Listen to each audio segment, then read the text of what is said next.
The winter air bit at my cheeks as I hurried down the narrow street, my worn-out sneakers slipping on patches of ice. The restaurant's warm light spilled onto the sidewalk ahead, promising a brief respite from the cold. My uniform, a black skirt and white button-up shirt, did little to shield me from the biting wind, but I couldn't afford to be late again. One more strike and Mrs. Kowalski would fire me without hesitation. I slipped through the back entrance, the kitchen's humid warmth enveloping me like an embrace. The air was thick with the scent of garlic, butter, and expensive wine, aromas that once felt foreign, but had become familiar over the past 3 months. The sounds of sizzling pans and shouted orders filled the space as I shoved my threadbare coat into my locker. "You're cutting it close, Ellie," Marco, the sous chef, called out, without looking up from the vegetables he was chopping with lightning speed. "Sorry," I mumbled, tying my apron around my waist and checking my reflection in the small mirror taped inside my locker door. Dark circles shadowed my eyes, standing out against my pale skin. I tucked a strand of brown hair behind my ear and pinched my cheeks, trying to bring some color to my face. I looked exactly like what I was, a 23-year-old single mother working 2 jobs to make ends meet.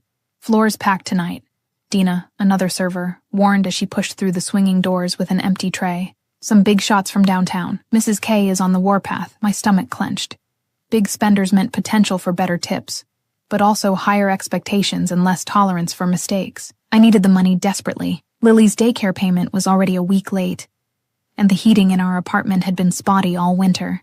"Table 12 is yours," Dina added, nodding toward the section near the windows. "The rest of your usual plus a 4-top of suits who look like they eat $100 bills for breakfast."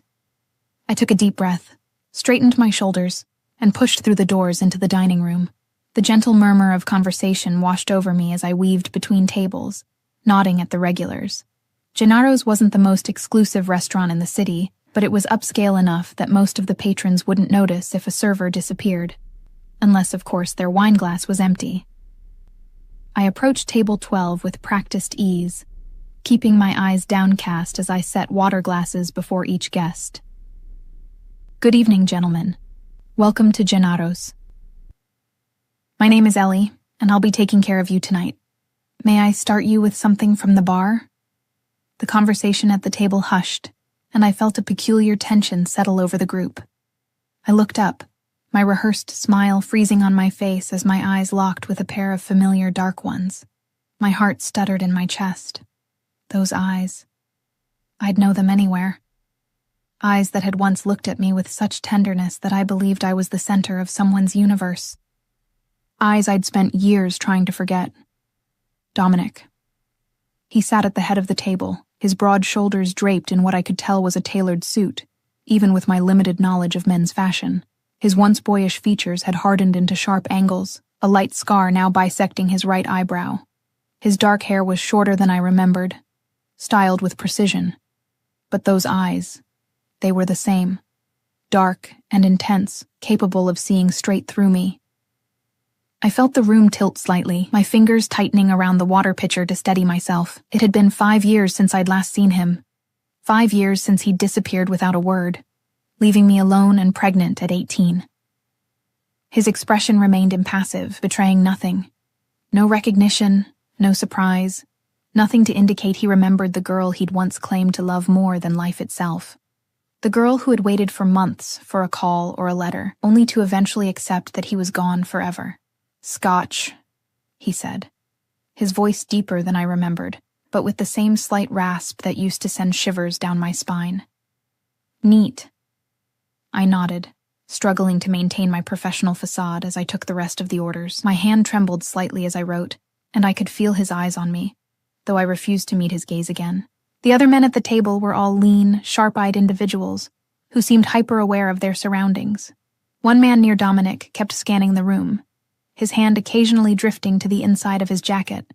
I escaped back to the bar, pressing my hands against the cool marble countertop and drawing in a shaky breath. "You okay?" asked Joel, the bartender. "You look like you've seen a ghost." A ghost. That's exactly what Dominic was. A ghost from my past who had materialized in the worst possible place, at the worst possible time. "I'm fine," I lied, rattling off the drink orders. As Joel prepared the drinks, I glanced back at table 12. Dominic's attention had shifted to a man who was leaning in, speaking to him in low tones.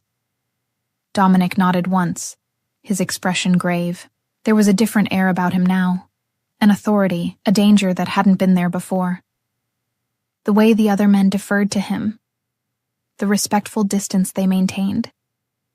He was clearly in charge. What had happened to the boy who'd worked at his uncle's garage, who'd dreamed of opening his own shop someday? The boy who'd kissed me under the bleachers after school and promised we'd get out of this town together. I returned with the drinks, distributing them without making eye contact with Dominic. As I set his scotch in front of him, his fingers brushed against mine. The contact, brief as it was, sent an electric current up my arm. "Thank you, Ellie," he said. My name on his lips sounding like a secret. My head snapped up, and I found him watching me with an intensity that made my breath catch. So he did recognize me. The corner of his mouth curved up slightly, a ghost of the smile that had once been my son. "Are you ready to order, or would you like more time with the menus?" I managed to ask, my voice steadier than I felt. "We'll need a few minutes," said one of the other men.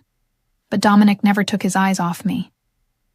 "Of course," I murmured, turning away and feeling his gaze burn into my back as I retreated. For the next hour, I moved through my duties in a daze. I served their food, refilled their glasses, and maintained a professional distance, all while acutely aware of Dominic's presence. Occasionally, I'd catch him looking at me, his expression unreadable. The other servers seemed to sense the tension, giving me curious glances as I moved in and out of the kitchen. By the time they asked for the check, I was exhausted from the effort of keeping my composure. I presented the leather folder to Dominic, who slipped a black credit card inside without even looking at the total. When I returned with the receipt, he signed it with a flourish, closing the folder and handing it back to me. "It was a pleasure," he said, his voice low enough that only I could hear. "You've grown even more beautiful, Ellie." I stared at him, unable to form a response. Beautiful? I was worn down, surviving on too little sleep and too much cheap coffee, my hands rough from cleaning products and dishwater. The word felt like mockery. "Thank you for dining with us tonight," I said formally, stepping back. "Have a good evening, gentlemen." I turned away, only to feel a warm hand encircle my wrist. I froze, looking down to see Dominic's fingers against my skin, his touch gentle but firm. "We have a lot to catch up on," he said, and it wasn't a suggestion. "I'm working," I replied, my voice barely above a whisper. His eyes flickered to the clock on the wall. "You're done at 11. I'll wait." It wasn't a request. The authority in his voice, the assumption that I would comply, sparked a flare of anger in my chest. How dare he? After 5 years of silence, he thought he could just walk back into my life and make demands. "I have somewhere to be," I said, pulling my arm free. His eyes narrowed slightly, the first crack in his composed facade. "Somewhere more important than reconnecting with an old friend. Home," I said simply. "To my daughter." I had the satisfaction of seeing genuine surprise flash across his face. His gaze sharpened, and I could almost see the calculations happening behind those dark eyes. "Your daughter," he repeated, the words careful, measured. "Yes." I squared my shoulders. "She's 4. Dominic went still, utterly, completely still, like a predator that had just caught the scent of its prey. The tension around the table thickened as the other men exchanged glances. 4, he said softly. I nodded once, then turned and walked away, my heart hammering against my ribs. I hadn't intended to tell him about Lily. Not like this, not at all. But something in me had wanted to shake his composure, to make him feel even a fraction of the turmoil I was experiencing. I finished my shift in a blur, avoiding Dominic's table as much as possible. By the time I emerged from the employee entrance at 11:15, I was exhausted, emotionally and physically. All I wanted was to go home, relieve Mrs. Abernathy from babysitting duty, and curl up beside my sleeping daughter. The street was quiet, a light snow beginning to fall. I pulled my coat tighter around me and started toward the bus stop, only to falter at the sight of a sleek black car idling at the curb. The back door opened, and Dominic stepped out, now wearing a long black coat that made him look even more imposing. "I'll drive you home," he said, gesturing to the open door. Behind him, I could see the outline of a driver in the front seat. No, thank you, I replied, continuing toward the bus stop. The bus will be here soon. Dominic fell into step beside me, his long legs easily matching my hurried pace. It's late, it's cold, and this isn't a safe neighborhood for a woman alone. I do this every night, I countered, refusing to look at him. I've managed just fine without you. He grabbed my arm, forcing me to stop and face him. His expression was no longer impassive. There was an intensity there, a barely contained fury that made me take a step back. 5 years, he said, his voice low, dangerous. 5 years, and you never thought to tell me I had a daughter. The accusation hit like a slap. Tell you? I hissed, anger rising hot in my throat. How was I supposed to tell you anything when you disappeared without a trace? No goodbye, no explanation, nothing. I had no choice, he growled. Things happened that I couldn't control. Things always happen, Dominic, but people who care about each other find a way to communicate. A phone call, a letter, anything would have been better than silence. We stood there, snow falling around us, our breath forming clouds in the cold air. In the distance, I could see my bus approaching. That's my bus, I said, pulling away from him. Ellie, he said, and there was something in his voice, a vulnerability, a plea, that made me hesitate. Please, let me drive you home. Let me explain. I have a right to know my daughter. The bus drew closer. I thought of Lily, with her dark eyes so like her father's, asking questions about him that I couldn't answer. I thought of the heating bill I couldn't pay, the daycare fees piling up, the constant struggle just to keep our heads above water.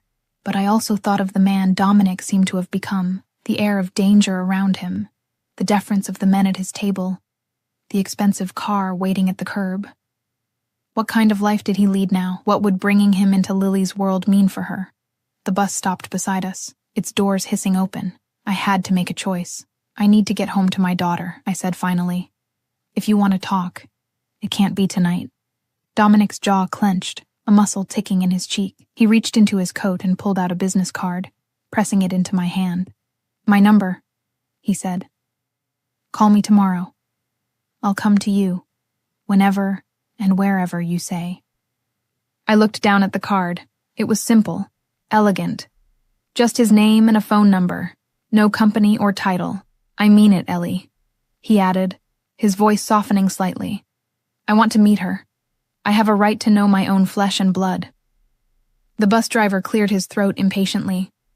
I clutched the card tightly and stepped onto the bus without looking back. As I sank into a seat, I glanced out the window to see Dominic still standing there, snow gathering on his broad shoulders, watching the bus pull away with an expression that sent a shiver down my spine. It wasn't just determination I saw there. It was possession. Sleep eluded me that night. I lay awake in the small bedroom I shared with Lily, listening to her soft breathing from the twin bed pressed against the wall. Dominic's business card sat on my nightstand, the elegant black text catching what little moonlight filtered through our thin curtains. It seemed to pulse with its own gravity, pulling my thoughts back to him no matter how I tried to focus on anything else. Lily stirred, her small body curling tighter under the worn quilt my grandmother had made. In the dim light, I could make out her delicate profile, Dominic's nose, his stubborn chin. My heart ached with a familiar mixture of love and anxiety. Every decision I'd made since holding her for the first time had been with her well-being in mind. What was the right choice now?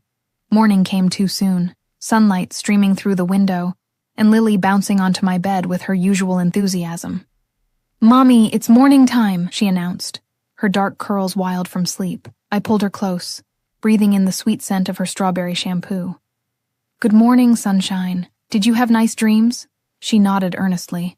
"I dreamed about a big castle, and I was a princess." "You are a princess," I said, tickling her sides until she squealed with laughter. "Princess Lily of apartment 3B. These morning moments with her were sacred, stolen time before the rush of getting her to daycare and myself to my morning job at the coffee shop. Today, however, there was an undercurrent of tension in my movements as I helped her dress, made her favorite peanut butter toast, and braided her hair. "You're quiet, Mommy," she observed as I tied her shoes. At 4, she was already too perceptive for her own good. "Are you sad?" I forced a smile. "Not sad, baby. Just thinking." "About what?" "About your father. About the life we might have had. About the man he's become, and whether I should let him into our world." "Grown-up stuff," I said instead, booping her nose. "Nothing for princesses to worry about." After dropping Lily at daycare, I took the long route to the coffee shop, needing time to clear my head. The city was coming alive around me. Storefronts opening, delivery trucks rumbling by, early commuters hurrying with their heads down against the winter chill. I pulled out my phone and Dominic's card, my thumb hovering over the keypad. The weight of indecision pressed on my chest. Calling him would change everything. Not calling might be denying Lily a relationship with her father, something I'd always felt guilty about despite the circumstances. Before I could talk myself out of it, I dialed the number and pressed the phone to my ear, my heartbeat thundering in my temples. He answered on the second ring, Dominic Castellano. His voice sent an unwelcome ripple of awareness through me. "It's Ellie," I said, my own voice mercifully steady. There was a pause. Then, "I was hoping you'd call." The background noise on his end suggested he was in a car. "We need to talk," I said. "About Lily." "Lily," he repeated, as though testing the name on his tongue. "She's named after your grandmother." It surprised me that he remembered that detail from our past. "Yes." "When can I see her?" Direct. To the point. The Dominic I'd known had been more patient, less commanding. "That's what we need to discuss. I get off work at 3 today. There's a park near my apartment, Riverside Gardens. I can meet you there at 3:30. Text me the exact location. I'll be there." He paused, and when he spoke again, his voice had softened marginally. "Thank you, Ellie." I ended the call without responding, unsure what to say to his gratitude. Was I doing the right thing? The question plagued me throughout my shift at the coffee shop, through spilled lattes and impatient customers. By the time I picked up Lily from daycare, my nerves were frayed. I changed her into warmer clothes at home and wrapped her in her favorite red coat and matching hat. "Are we going to the park?" she asked excitedly. "It's not even weekend. Special treat," I told her, forcing enthusiasm into my voice. "And afterward, maybe hot chocolate with marshmallows?" Her eyes, so like Dominic's, widened hopefully. "Extra marshmallows," I promised. Riverside Gardens was nearly empty on a cold Tuesday afternoon. A light dusting of snow covered the playground equipment, and the paths were slick with ice in places. I settled Lily on a swing, pushing her gently while scanning the park entrance. He arrived precisely at 3:30, emerging from the same black car I'd seen the night before. Even from a distance, his presence commanded attention. He wore another impeccable suit beneath his black overcoat, looking wildly out of place among the shabby park benches and faded play structures. He wasn't alone. A broad-shouldered man in a dark jacket remained a few paces behind him, eyes constantly surveilling the area. A bodyguard, I realized with a jolt of unease. What kind of man needed protection in a neighborhood like this? Dominic spotted us immediately. He stood motionless for a long moment, his gaze fixed on Lily as she swung back and forth, giggling. Something passed over his face, an emotion so raw it almost made me look away. He approached slowly, as if afraid of spooking a wild animal. The man behind him maintained his distance, but remained vigilant. "Higher, Mommy! Higher!" Lily called, oblivious to the approaching figures. Dominic stopped several feet away, close enough that I could see the muscle working in his jaw. "Is that her?" he asked, his voice barely audible over Lily's laughter. I nodded, continuing to push the swing. "Lily, honey, I need to talk to someone for a minute. Do you want to go down the slide a few times?" "Yes." She hopped off the swing mid-arc, causing my heart to jump into my throat and race toward the slide with the fearlessness of childhood. "She has your eyes," I said quietly, turning to face Dominic. Up close, the changes in him were even more apparent. There was a hardness to him now, a carefully controlled power that hummed just beneath the surface. "She's beautiful," he said, his gaze never leaving Lily as she climbed the ladder. Perfect. Why are you here, Dominic? Really? I hugged myself against the cold, against the vulnerability his presence evoked.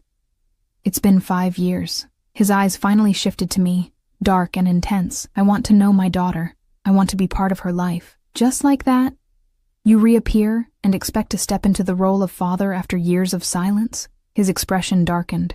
I didn't know about her, Ellie. If I had... What? What would you have done differently? The questions that had haunted me for years spilled out. Why did you leave? Where did you go? Who are you now, Dominic? He took a step closer, close enough that I could smell his cologne.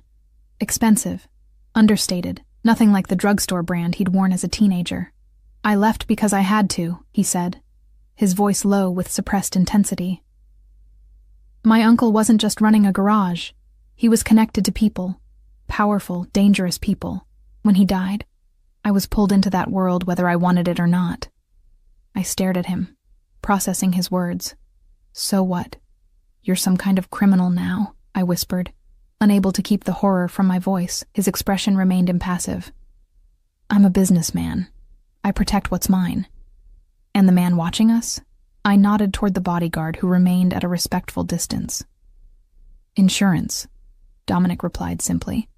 My position comes with risks. Mommy, look at me, Lily called from the top of the slide. Both our heads turned to watch her slide down, her red coat a bright streak against the metal. When she reached the bottom, she noticed Dominic for the first time. Her natural caution with strangers warred with curiosity as she approached, stopping behind my legs. Who's that? She stage whispered, peeking around at him. I placed a protective hand on her head, uncertain how to answer. Before I could formulate a response, Dominic crouched down to her level, maintaining enough distance not to seem threatening. Hello, Lily, he said, his voice gentler than I'd heard it since his return. My name is Dominic. I'm an old friend of your mom's. Lily studied him with the frank appraisal only children can get away with. You're wearing a fancy suit like princes in my books. A smile touched his lips, transforming his face. For a moment I caught a glimpse of the boy I'd once loved. Well, I'm not a prince. Just a man who wanted to meet you. Why? She asked bluntly. Dominic glanced up at me, a question in his eyes. I gave a small shake of my head. Not yet, because I've heard you're a very special little girl, he answered, returning his attention to Lily. And I can see that's true. Lily seemed to accept this explanation, her initial shyness fading.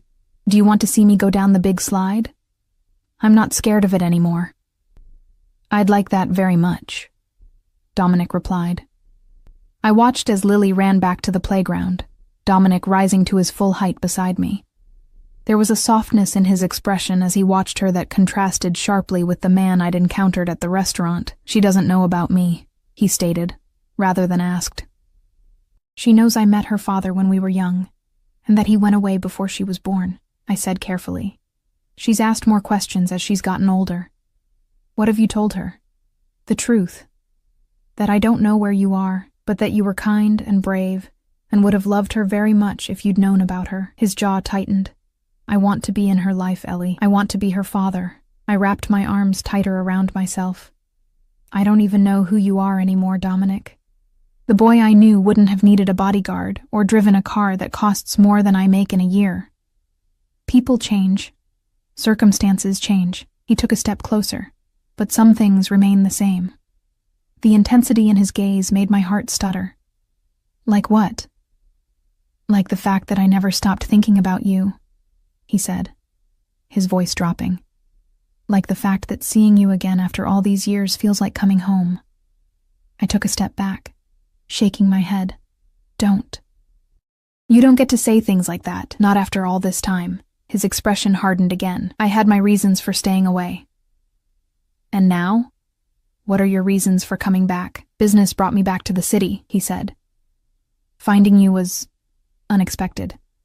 But now that I know about Lily, now that I've seen her, I'm not walking away again. The certainty in his voice sent a chill through me that had nothing to do with the winter air. It's not that simple, Dominic. You can't just insert yourself into our lives because you've decided you want to be a father now. Lily is my priority. Her safety, her happiness. Those come before anything else. She's mine too, he said, a new edge to his voice. My flesh and blood. My daughter. I bristled at his possessive tone. She's a person, not a possession. His eyes narrowed slightly. I want to provide for her, for both of you. The life you're living now. His gaze drifted to my worn coat, my scuffed boots. You deserve better. She deserves better. We're managing just fine, I said stiffly, though the pile of unpaid bills on my kitchen counter told a different story. Are you? He challenged. Working 2 jobs, living in that neighborhood, struggling to make ends meet? That's not the life I want for my child. It's not about what you want, I retorted, anger flaring. You don't get to disappear for 5 years and then dictate how we live. Mommy! Lily called again, waving from the top of the slide. Watch me! We both turned to watch her descend, her delighted laugh carrying across the park. When she reached the bottom, she ran to us, cheeks flushed from the cold and exertion. I went super fast that time, she announced proudly.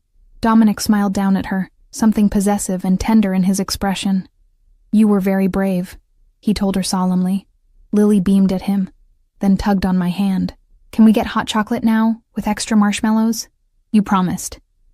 I glanced at Dominic, then back at my daughter. Yes, we can. There's a cafe just outside the park, Dominic said, not a suggestion but a statement. My treat. You don't have to, I began, but he cut me off. Please, he said, and for the first time, there was something like vulnerability in his voice. Let me do this one small thing. I hesitated, torn between pride and practicality. Lily looked up at me with hopeful eyes, and I found myself nodding reluctantly. All right, just hot chocolate. The walk to the cafe was tense, at least for me. Dominic and his bodyguard flanked us, the latter maintaining a vigilant watch of our surroundings. Lily, oblivious to the undercurrents, skipped between us, occasionally slipping on icy patches and causing both Dominic and me to reach for her at the same time. The cafe was warm and inviting, the rich scent of coffee and chocolate enveloping us as we entered. Dominic spoke quietly to his bodyguard, who positioned himself near the door while we found a table in the corner. I helped Lily out of her coat, acutely aware of Dominic's eyes on us, cataloging every movement, every interaction. What can I get for everyone? He asked, removing his own coat to reveal the perfectly tailored suit beneath. Hot chocolate for Lily with extra marshmallows, Lily interjected eagerly. Dominic smiled, a genuine smile that reached his eyes. Extra marshmallows it is, and for you? Just regular coffee black, I said, reluctant to let him spend more than necessary on me. He raised an eyebrow, but didn't comment. Moving to the counter to place our order, Lily watched him go, her head tilted in curiosity. He's nice, she declared. And tall, like a tree. Despite my anxiety, I laughed. Yes, he is tall. Is he your boyfriend? The question caught me off guard. No, honey. He's just someone I used to know a long time ago. Before I was born? My heart thumped painfully. Yes, before you were born. Lily seemed to consider this, her small brow furrowing in thought. He looks at you like Prince Eric looks at Ariel in my book. I opened my mouth to respond, but Dominic returned with our drinks, setting a mug overflowing with marshmallows in front of Lily. Her eyes widened with delight as she reached for it. Careful, it's hot, Dominic and I said simultaneously. Our eyes met over Lily's head, and something electric passed between us. A shared concern, a parental instinct that connected us, despite the years and secrets between us. Lily took careful sips of her hot chocolate, a mustache of foam forming on her upper lip. Dominic watched her with naked fascination, drinking in every detail of her face, her mannerisms, the way she swung her legs beneath the table. Do you like princesses? Lily asked him suddenly. Dominic seemed momentarily thrown by the question. I don't know much about them, he admitted, but I'd like to learn. I have lots of princess books at home, she informed him seriously. Mommy reads them to me every night. My favorite is Brave because Merida has curly hair like me and she's not afraid of bears. That sounds like a good story, Dominic replied, matching her serious tone. Maybe someday you could tell me all about it. Lily nodded enthusiastically. warming to him in that easy way children do when they sense genuine interest. I watched their interaction with a mixture of wonder and trepidation. This was what I'd always wanted for her, a father who looked at her like she hung the moon, but the reality of who Dominic had become complicated everything. As Lily chattered about her favorite stories, Dominic occasionally glanced at me, his expression unreadable. When Lily was distracted by the foam in her mug, he leaned closer to me. "I want to help you, Ellie," he said quietly. "Financially, at least. It's the least I can do. We don't need your money," I whispered back, though it was a lie. His eyes narrowed. "Pride won't keep her warm or put food on the table. Let me do this. For her." Before I could respond, Lily tugged on his sleeve, reclaiming his attention. "Do you have any little girls?" she asked innocently. Dominic's expression softened. No other children. Just me?" She sounded pleased by this prospect. Dominic glanced at me, a question in his eyes. I gave a slight nod. We'd come this far. "Lily," I said gently, "there's something I need to tell you about Dominic." Lily looked at me expectantly, chocolate foam still decorating her upper lip. I reached across the table and wiped it away with a napkin, buying myself a few precious seconds to find the right words. Dominic sat perfectly still, tension radiating from his rigid posture. "Remember how I told you about your daddy?" I began carefully. "How he had to go away before you were born, but that he would have loved you very much if he'd known about you." Lily nodded, her dark eyes, so like Dominic's, growing serious. "You said he was brave and kind." My throat tightened. The boy Dominic had been was brave and kind. The man sitting across from us now was something else entirely, something I couldn't yet define. "Well," I continued, my voice soft, "Dominic is your daddy." Lily's eyes widened, darting between me and Dominic with shocked wonder. The cafe around us seemed to fade away as my daughter processed this revelation. Dominic leaned forward slightly, his hands clasped so tightly on the table that his knuckles whitened. "You're my daddy?" Lily finally asked, her voice small but clear. Dominic nodded, and I saw him swallow hard. "Yes, Lily, I am." She studied his face with new intensity, as if looking for herself in his features. "But you went away." The simple statement hung in the air between them. I held my breath, waiting for Dominic's response, wondering what explanation he could possibly offer a 4-year-old. "I did," he admitted, his voice gentler than I'd heard since his return. "And I'm very sorry about that. I didn't know about you, or I would have come back sooner." "Why didn't you know about me?" Lily asked, the directness of childhood cutting straight to the heart of the matter. Dominic's eyes met mine over her head, and I saw a flash of something like pain before his expression closed again. "Sometimes grown-ups lose touch with each other," he explained carefully. "I had to go far away for a long time, and I couldn't talk to your mom." "I didn't know she was going to have you." Lily seemed to consider this explanation, her small brow furrowed in concentration. "But you're here now," she stated finally. "I am," Dominic confirmed. "And I'd like to get to know you if that's okay." She tilted her head, studying him with that frank, unfiltered gaze that only children possess. "Do you know how to make pancakes? Mommy makes them on special days, but they're always a little bit burnt." A smile touched Dominic's lips, a real smile that softened his entire face. "I can make pancakes," he said. "Good ones that aren't burnt at all. With chocolate chips?" "Definitely with chocolate chips." I watched their exchange with a knot in my throat.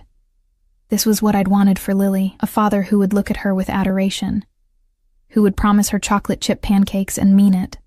But the gold watch on Dominic's wrist, the bodyguard by the door, the aura of controlled danger that surrounded him, these were not what I'd wanted. "Lily, drink your hot chocolate before it gets cold," I said, needing a moment to collect myself.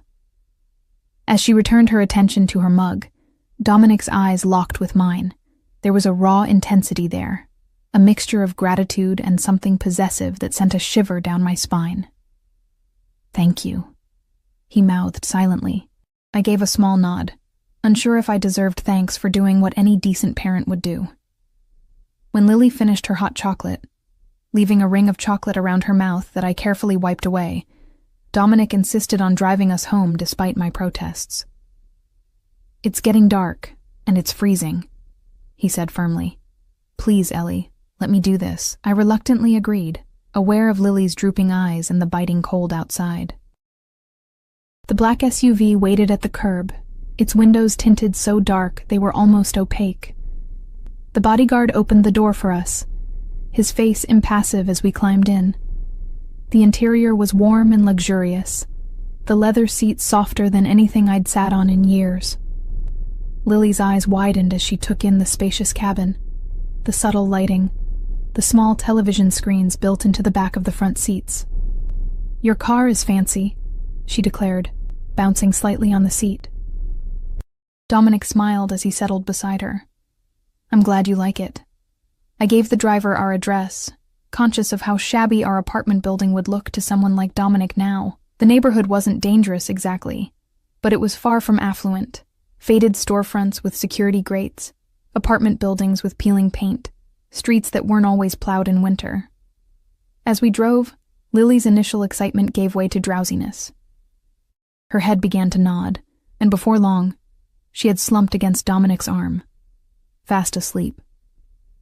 He froze for a moment, looking down at her with an expression of such naked wonder that it made my chest ache. Carefully, gently, he shifted his arm to cradle her more comfortably, supporting her head against his chest. The tenderness of the gesture contrasted sharply with the dangerous man I'd glimpsed at the restaurant. "She trusts easily," I said quietly. "Like her mother used to," he replied, his eyes still on Lily's sleeping face. The observation stung with its accuracy. I had trusted easily once, trusted Dominic with my heart, my body, my future. That trust had been shattered when he disappeared without a trace, leaving me to face pregnancy and motherhood alone at 18. "People change," I said, echoing his earlier words. His gaze lifted to meet mine. "Yes, they do, but not completely." His voice dropped lower. "Part of you is still there, Ellie, the girl who used to look at me like I hung the moon. That girl grew up," I said firmly. "She had to." He studied me in the dim light of the car, his expression thoughtful. "I want to help you, Ellie. You and Lily both. We've been managing fine without your help for 5 years. Have you?" His gaze was penetrating. 2 jobs, an apartment in that neighborhood, struggling to make ends meet? That's not what I want for my daughter. Or for you. "What I do is honest work," I said, lifting my chin. "I don't need to know what you do to understand it's not." His expression hardened. "You know nothing about what I do." The bodyguard, the car, the way those men deferred to you at the restaurant. "I'm not stupid, Dominic. Whatever business you're in, it's not legitimate. Everything I've built," he said, his voice low and intense, "I built with you and our future in mind. Before I knew about Lily, it was always for you, for us. I wanted to come back to you when I had something to offer, something more than a mechanic's salary and a cramped apartment above a garage. I would have preferred the mechanic and the cramped apartment to 5 years of silence," I replied, unable to keep the bitterness from my voice. He looked down at Lily again, his expression softening. "And now? What would you prefer now, knowing what you know?" The question hung between us as the car pulled up in front of my apartment building. The contrast between his world and mine couldn't have been more stark, his immaculate suit and luxury vehicle against the backdrop of my weathered building, with its flickering exterior light and cracked concrete steps. "I want what's best for Lily," I said finally. "That's all I've ever wanted. We agree on that much, at least." Dominic gently shifted Lily into my arms, careful not to wake her. "Let me walk you up." "That's not necessary. It wasn't a question, Ellie." His tone brooked no argument. He spoke quietly to his driver, then followed me up the crumbling steps, his bodyguard trailing at a respectful distance.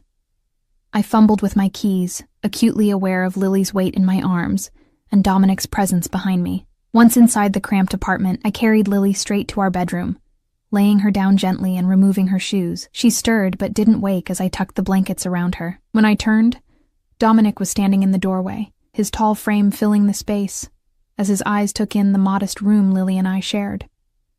2 twin beds with mismatched comforters, a small dresser with peeling veneer, walls decorated with Lily's artwork, and a few photographs. It was clean and as cozy as I could make it.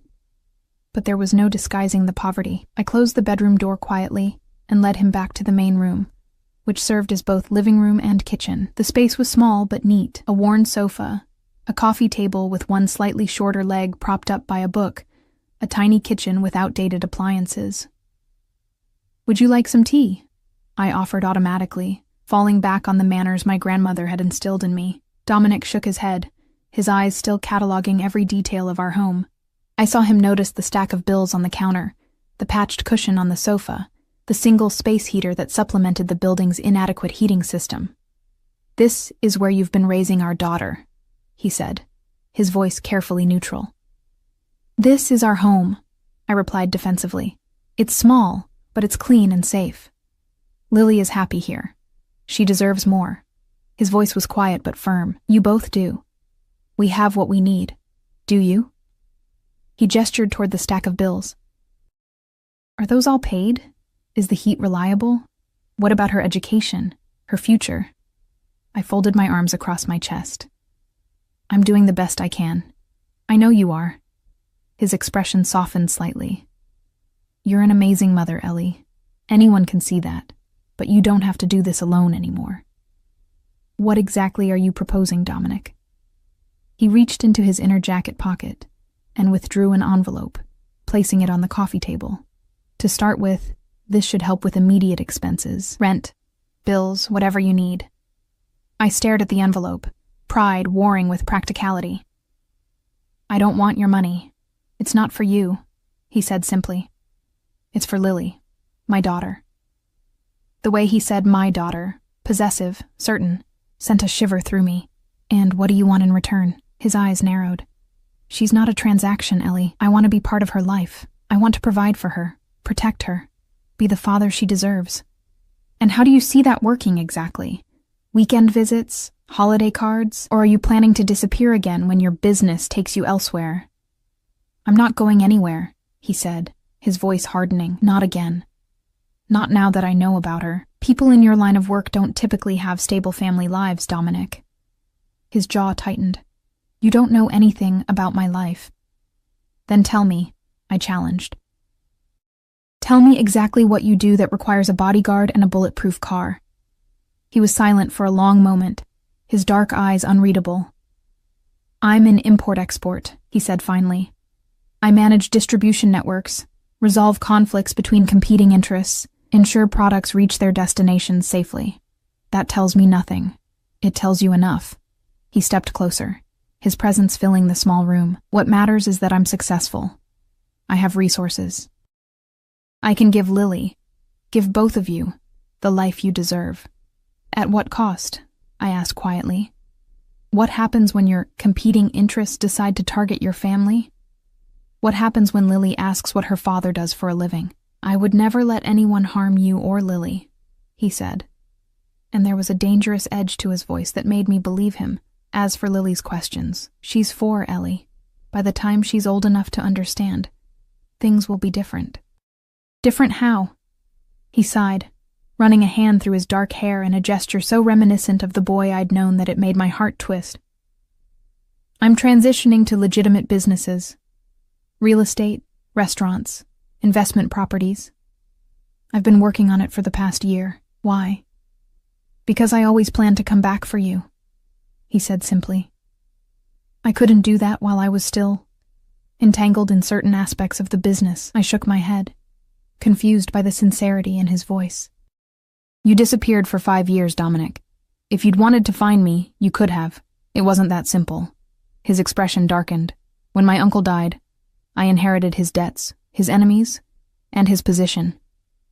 Walking away wasn't an option, not if I wanted to stay alive. It took years to build enough power, enough security, to even consider reaching out to you. And now? Now I have the means to protect what's mine." His eyes bored into mine. "You and Lily are mine, Ellie. You always have been." The possessiveness in his voice should have angered me, but instead it sent a treacherous warmth through my veins. The boy I'd loved had been passionate, protective, but the man before me took those qualities to a dangerous extreme.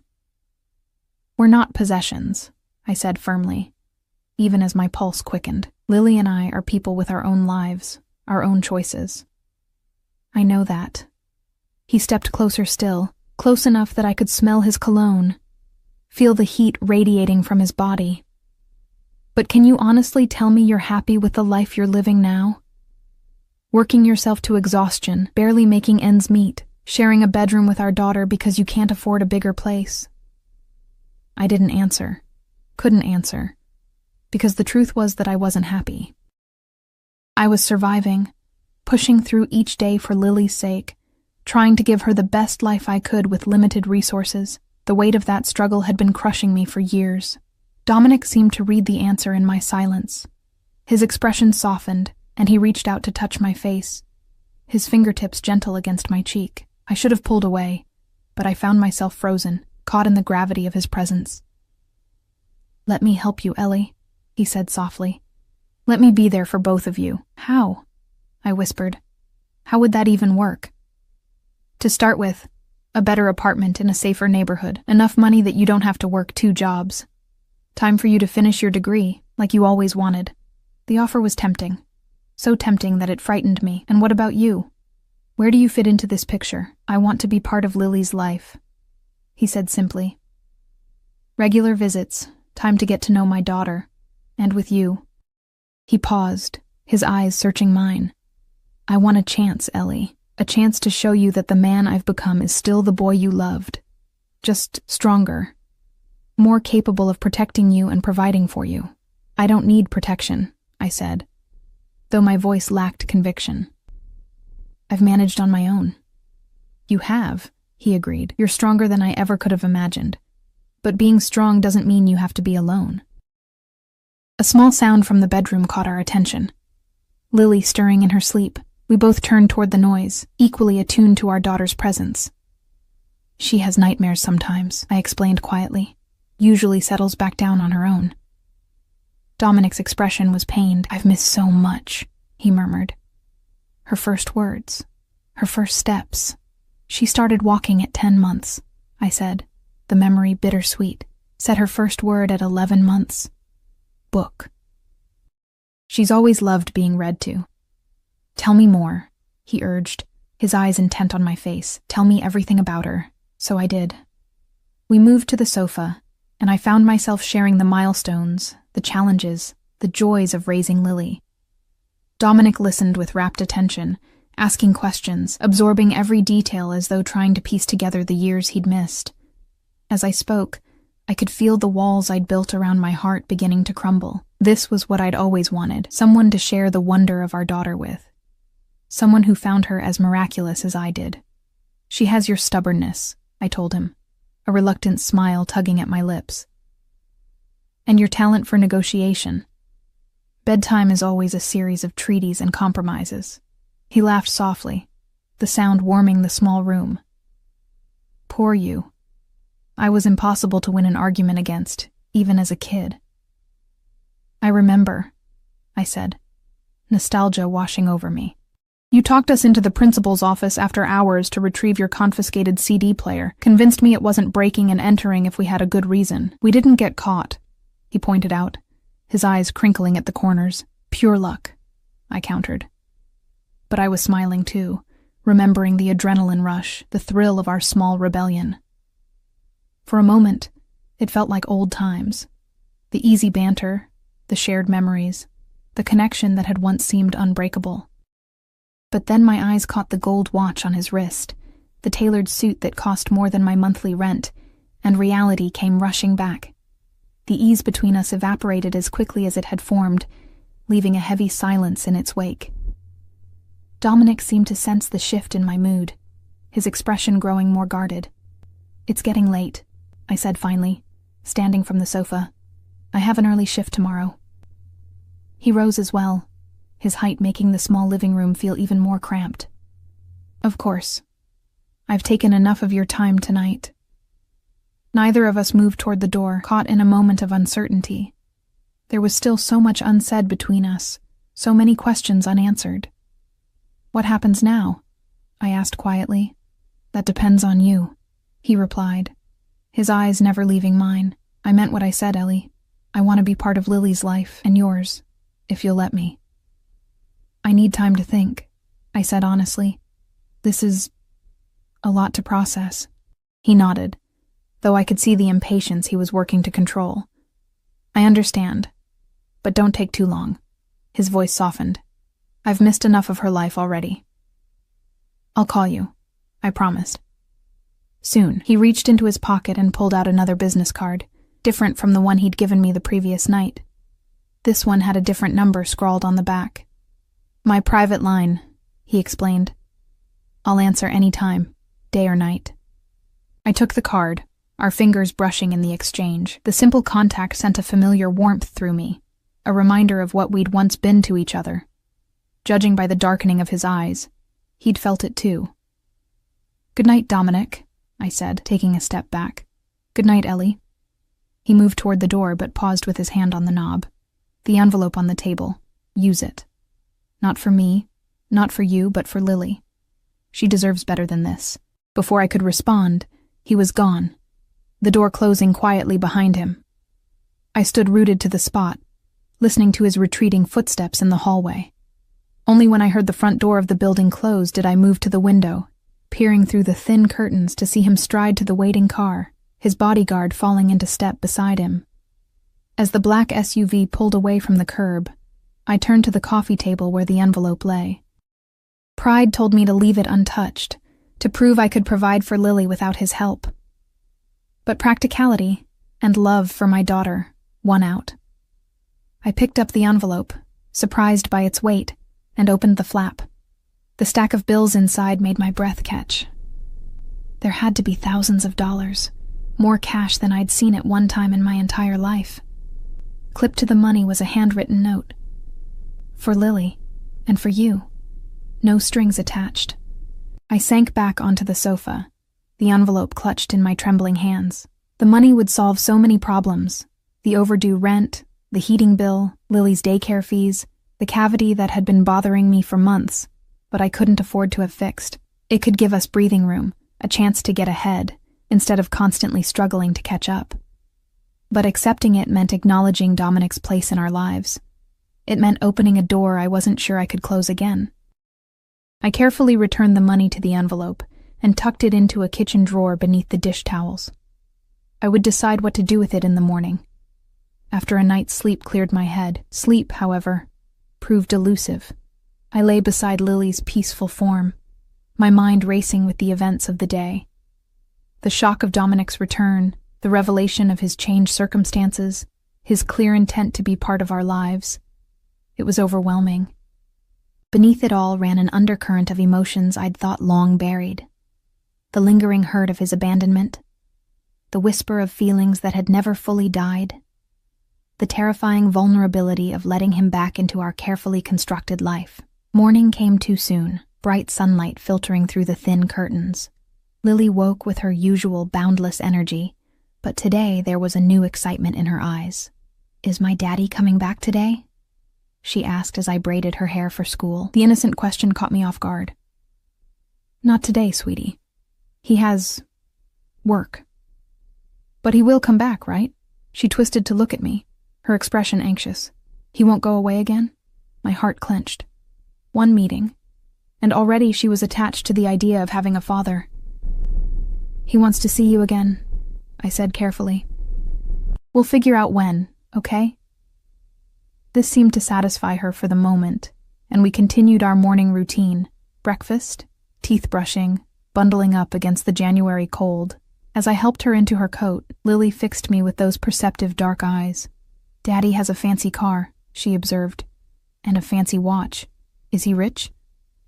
The question, so innocently asked, made me pause. How did I explain Dominic's wealth to a 4-year-old? How did I explain any of this? "He has a good job," I said finally, which wasn't exactly an answer. "Better than your job at the restaurant and the coffee place?" I zipped her coat up to her chin, buying time. "Different. Come on, we'll be late for daycare." The day passed in a blur of coffee orders and distracted thoughts. During my break at the cafe, I found myself pulling out Dominic's card, turning it over in my fingers as I considered my options. Part of me wanted to call him immediately, to establish clear boundaries before things went any further. Another part, a part I didn't entirely trust, wanted to see him again, to explore this connection that had so unexpectedly reappeared in my life. By the time I picked Lily up from daycare, I'd made my decision. I needed to be practical, to put Lily's needs above my own complicated feelings. Dominic was her father. He had resources that could give her a better life than I could provide alone. For her sake, I needed to find a way forward that included him. That evening, after Lily was bathed and tucked into bed with 3 stories, she'd negotiated up from the usual 2, I took out my phone and dialed the number on Dominic's card. He answered on the first ring. "Ellie," he said, my name a caress in his deep voice. "How did you know it was me?" I asked, caught off guard. "I've been waiting for your call," he replied simply. "What's on your mind?" I sank onto the sofa, gathering my thoughts. We need to talk about how this is going to work. For Lily's sake, we need clear expectations and boundaries. "I'm listening." I took a deep breath. "I'm willing to let you be part of her life. Regular visits, input on important decisions, but I need to know you're committed to this, Dominic. That you won't disappear again when things get complicated or when your business takes you elsewhere. I told you, I'm not going anywhere," he said, his tone hardening slightly. "Not now that I know about her, not now that I've found you again, and your lifestyle. The danger that comes with whatever it is you're really involved in. How do I know that won't touch her?" There was a pause. Then, "Come to dinner with me tomorrow night. There are things we should discuss in person. I'll send Marco to stay with Lily." "Marco? Your sous chef from the restaurant?" "He's more than that. He's my cousin, and one of the few people I trust completely. Lily will be safe with him." The casual way he arranged things, the assumption that I would agree, sparked a flare of irritation. "I'm not leaving my daughter with a stranger." "Then bring her with you," he countered smoothly. "Either way, we need to talk, Ellie. Face to face." He was right about that much, at least.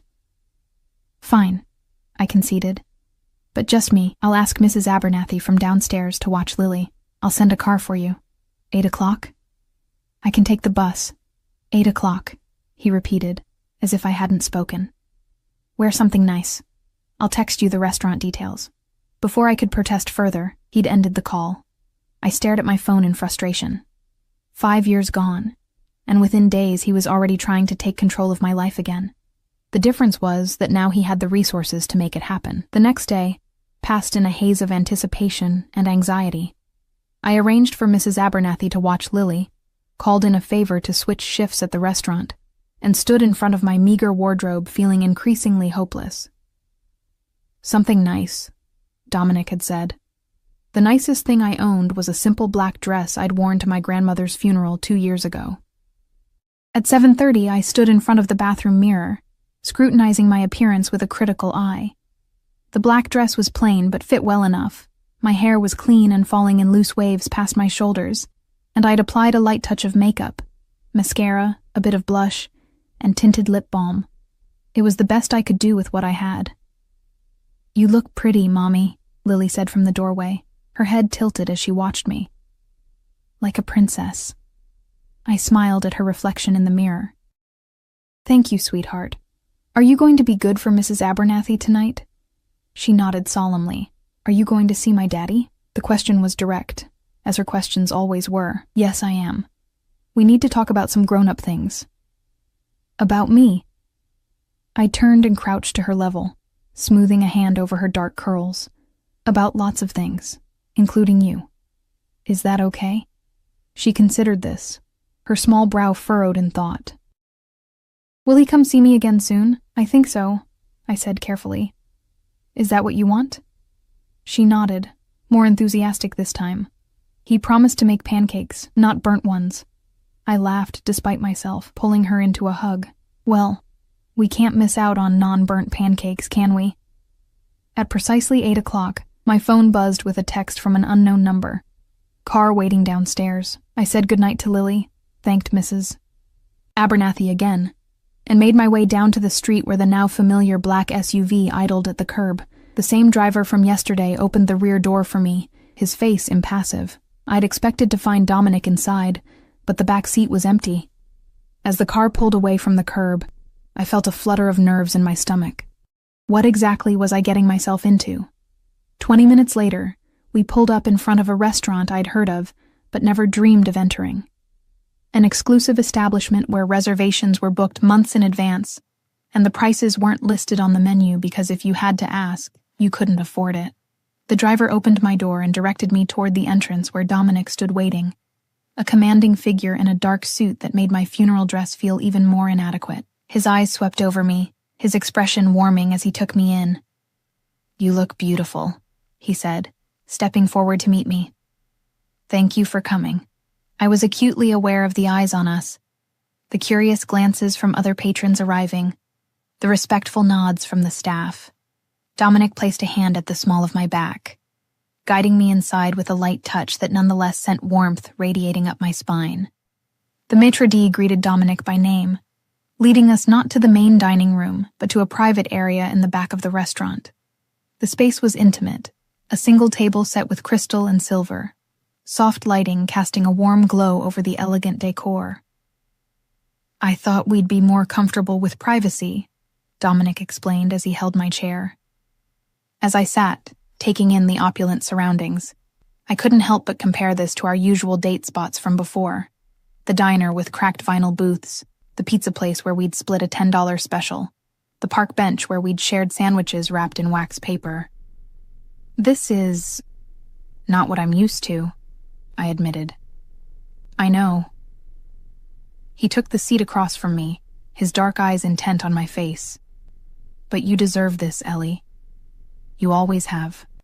A server appeared silently at Dominic's elbow, presenting a wine list. Dominic selected a bottle without consulting it, his confidence both impressive and slightly intimidating. When the server withdrew, he leaned forward, his forearms on the table. "I want to be clear about something before we go any further," he said, his voice low and intense. "Whatever happened in the past, whatever mistakes were made, they're behind us now. What matters is the future, our future. Yours, mine, and Lily's." "It's not that simple," I countered. "You can't just reappear after 5 years and expect to pick up where we left off." "I don't expect that," he said, though something in his expression suggested otherwise. "But I do expect a place in my daughter's life, and I hope, in time, to have a place in yours as well." The server returned with the wine, performing the ritual of presentation and tasting with practiced elegance. When we were alone again, I took a sip of the deep red liquid, its complex flavor a stark contrast to the boxed wine I occasionally allowed myself as a treat. "You still haven't told me exactly what you do," I said, setting my glass down carefully. "What your business entails." Dominic's expression grew more guarded. "I told you. Import-export. Distribution networks, conflict resolution. That could describe anything from Amazon to the Mafia," I said bluntly. "I need the truth, Dominic. If you're going to be in Lily's life, I need to know what we're getting into." He was silent for a long moment, studying me with those penetrating dark eyes. "My uncle was involved with certain organizations," he said finally. "When he died, I inherited his connections, his obligations. I had no choice but to step into his role." "Criminal organizations," I clarified. His jaw tightened. "Yes." The confirmation, though expected, still sent a chill through me. "And now?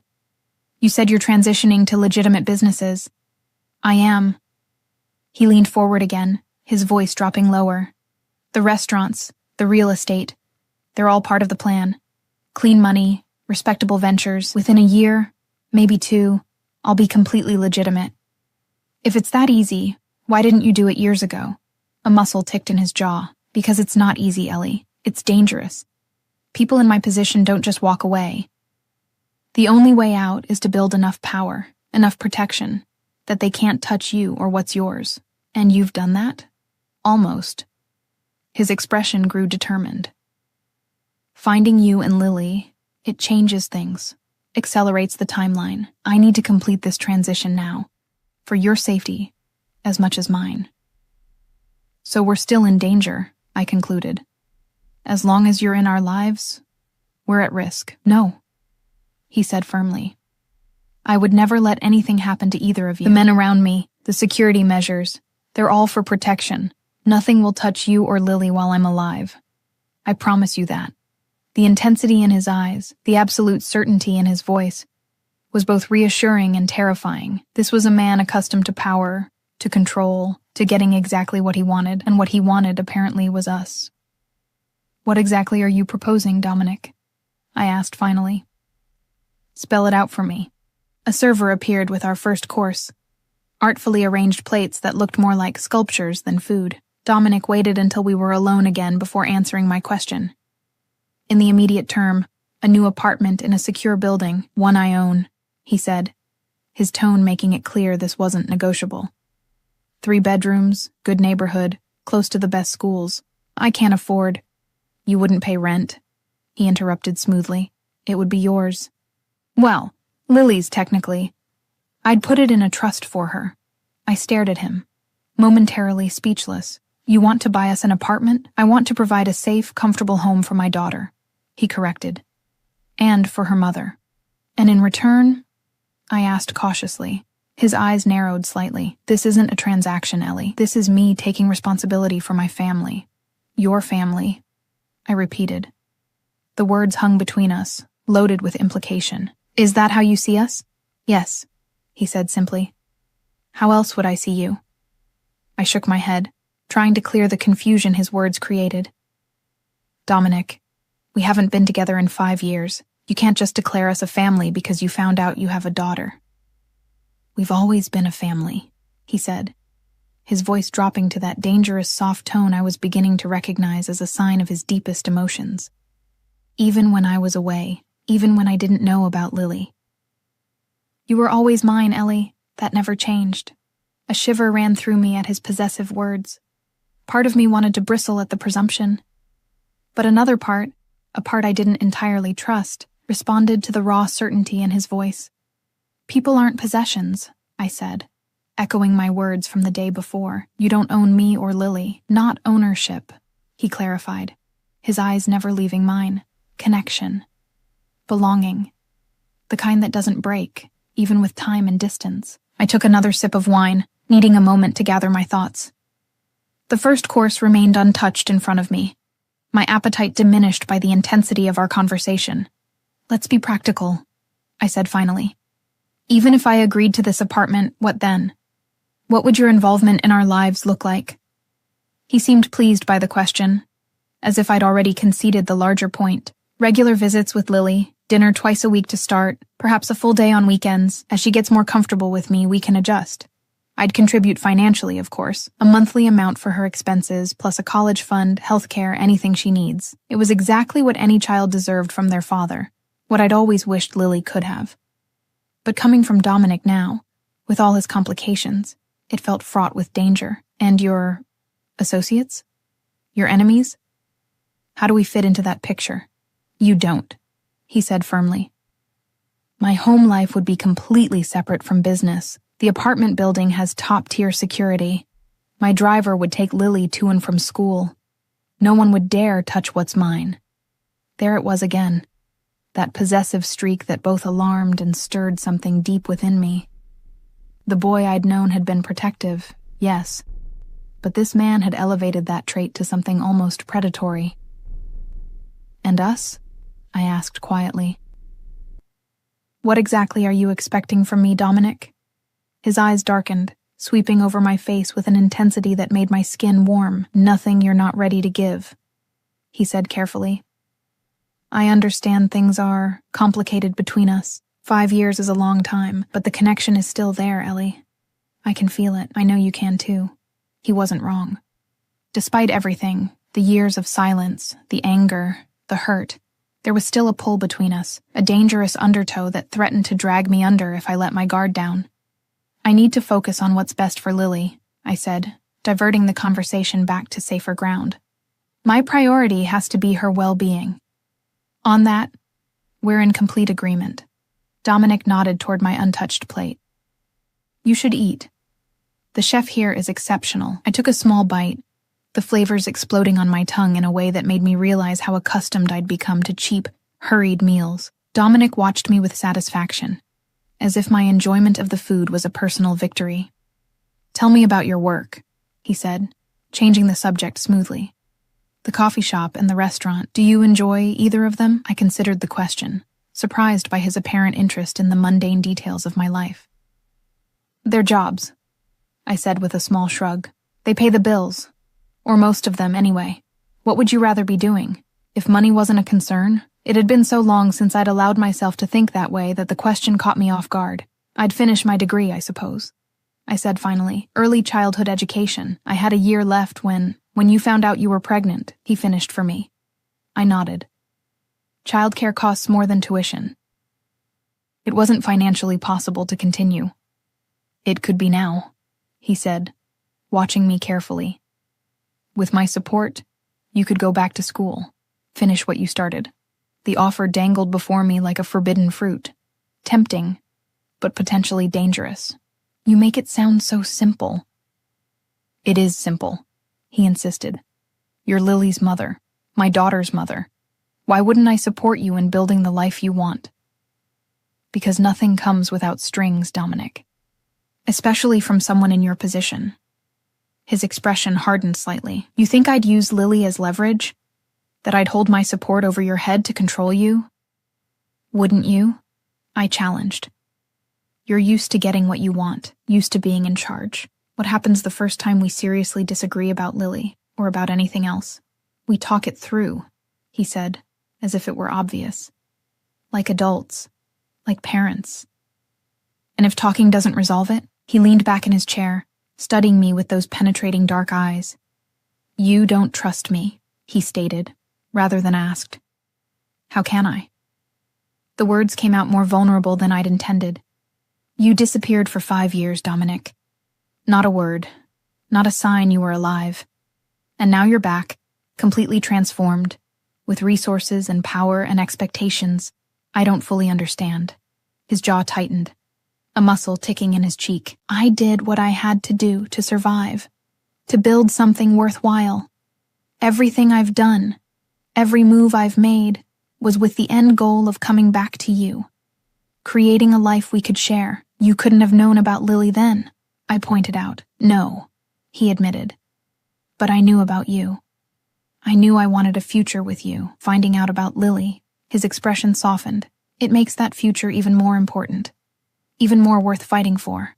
The servers returned then, removing our first course and bringing the second. Something with perfectly seared scallops and a sauce that smelled like heaven. The interruption gave me a moment to collect my thoughts, to shore up the defenses that Dominic's words were systematically dismantling. What you're offering, I said once we were alone again, the apartment, the financial support, the chance to finish my degree, it's generous. More than generous. But I need to be sure about your motives, Dominic. Is this about Lily? Or is it about getting what you want? Why can't it be both? He asked simply. I want what's best for my daughter. I want her to have every advantage, every opportunity. And yes, I want you back in my life. I want us to be a family. Those aren't mutually exclusive goals. They are if the first is contingent on the second. His eyes narrowed slightly. You think I'd withhold support from my own child if you rejected me personally? Put that baldly, it did sound absurd. Whatever Dominic had become, I couldn't imagine him punishing Lily for my choices. No, I admitted, I don't think you would. Then what's holding you back? He leaned forward, his dark eyes intense. Be honest with me, Ellie. What's the real issue here? The real issue. There were so many tangled threads, fear, distrust, lingering hurt, and beneath it all, the dangerous pull of feelings I'd thought long buried. But as I looked at him across the table, one concern rose above the rest. I'm afraid, I said finally, the admission more difficult than I'd expected. Afraid of the world you live in, afraid of the enemies you've made. Afraid that by letting you into Lily's life, I'm exposing her to dangers she'd never otherwise face. Dominic was silent for a long moment, his expression thoughtful. When he spoke again, his voice was gentle but firm. Those fears aren't irrational. In my position, I've made enemies. I've taken risks. But I've also built protections, established boundaries. The people in my world know better than to cross certain lines. What lines? Family, he said simply. It's the one unbreakable rule. Families are sacrosanct. To target a man's family is to invite total destruction. Not just on yourself, but on everyone connected to you. No one would dare. You sound very confident. I am confident, he replied. Because I've made examples of the few who've tested me over the years. My reputation is clear. What's mine is untouchable. There it was again. That possessive certainty that both unnerved and oddly reassured me. In Dominic's world, being claimed as his was apparently the ultimate protection. And if someone breaks your unbreakable rule? I asked. A coldness entered his eyes, a glimpse of the dangerous man that lurked beneath the polished exterior. Then I handle it, he said simply. Permanently. The implication sent a shiver down my spine. This was the reality of the man Dominic had become. Someone capable of violence, of retribution, of enforcing his will through fear. How did I reconcile that with the father I wanted for Lily?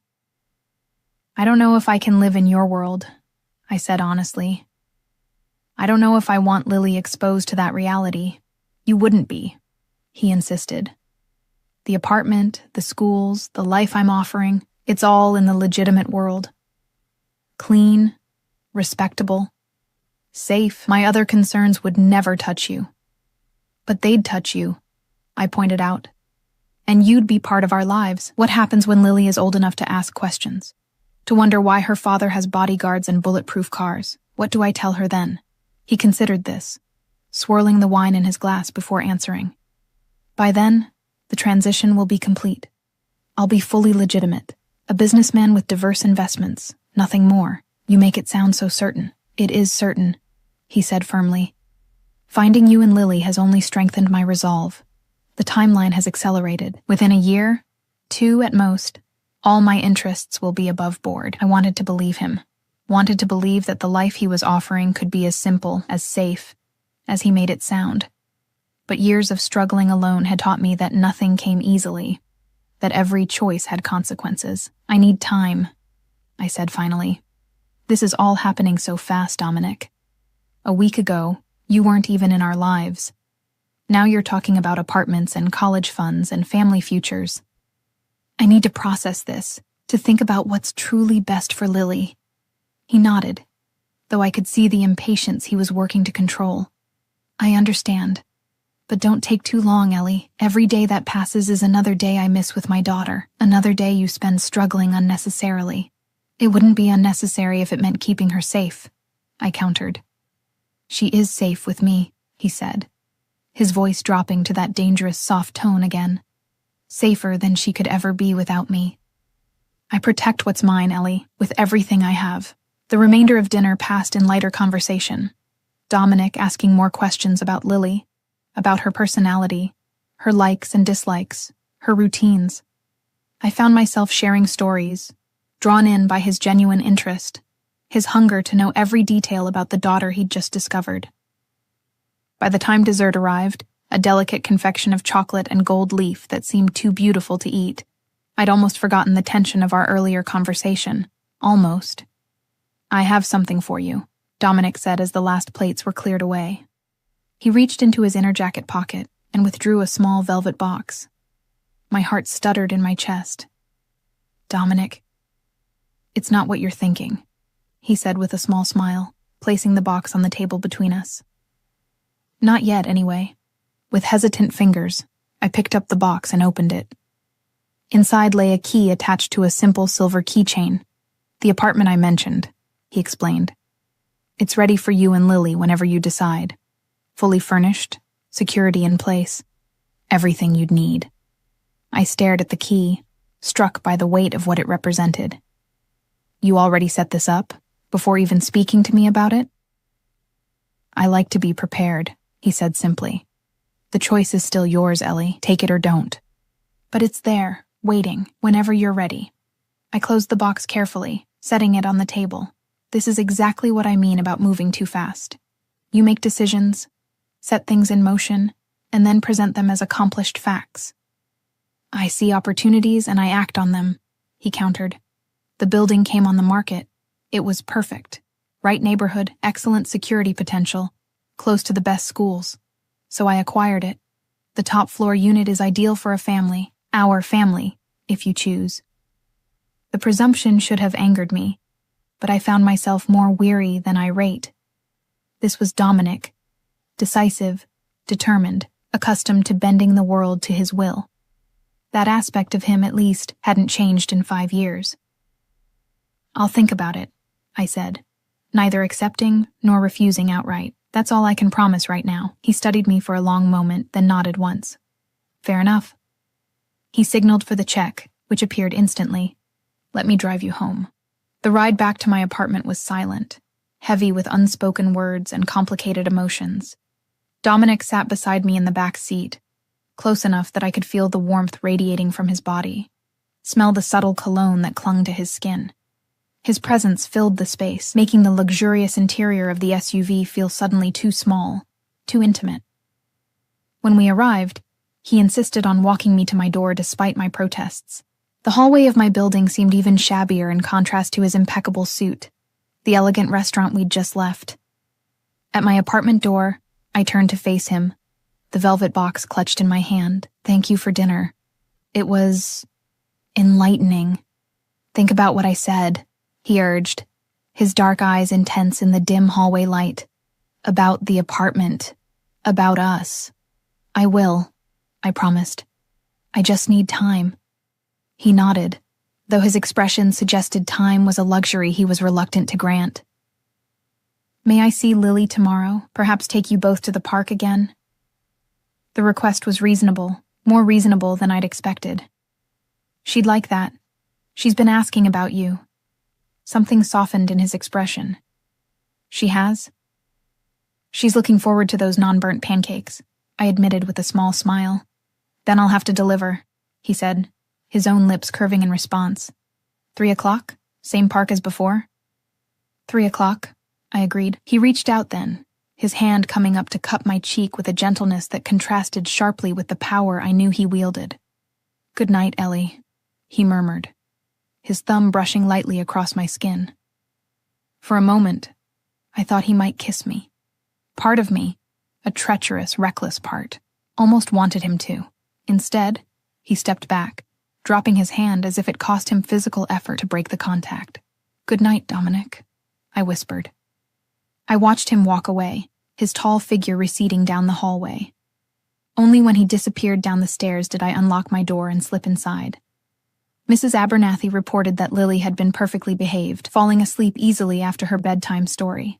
I thanked her and saw her out, then moved to the bedroom to check on my sleeping daughter.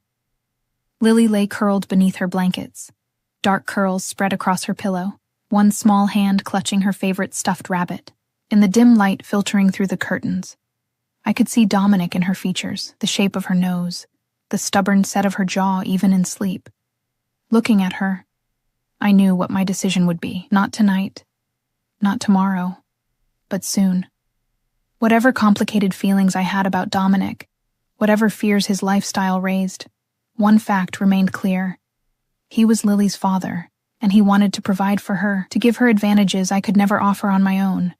For her sake, I would find a way forward, a path that allowed her to know her father, while keeping her safe from the dangers of his world. As I changed into my nightclothes, the velvet box sat on my nightstand, the key inside representing not just an apartment, but a new life. A life intertwined with Dominic's, for better or worse. A life where Lily would know her father, where we would no longer struggle alone. It was a life filled with unknowns, with potential dangers, but also with possibilities. The possibility of stability, of security. The possibility of Lily growing up with 2 parents who loved her fiercely. The possibility of reclaiming something I'd thought lost forever. As I drifted toward sleep, I found myself remembering the boy Dominic had been, passionate, protective, full of dreams for our future. Perhaps, beneath the hardened exterior of the man he'd become, that boy still existed. Perhaps there was a way forward that honored our past, while acknowledging the complicated reality of our present. Perhaps, in the dangerous world Dominic inhabited, there was still room for love, for family, for the future we'd once imagined together. A future I'd never stopped wanting, even when I'd believed it impossible. Tomorrow, we would go to the park. I would watch Dominic with our daughter, see the father he was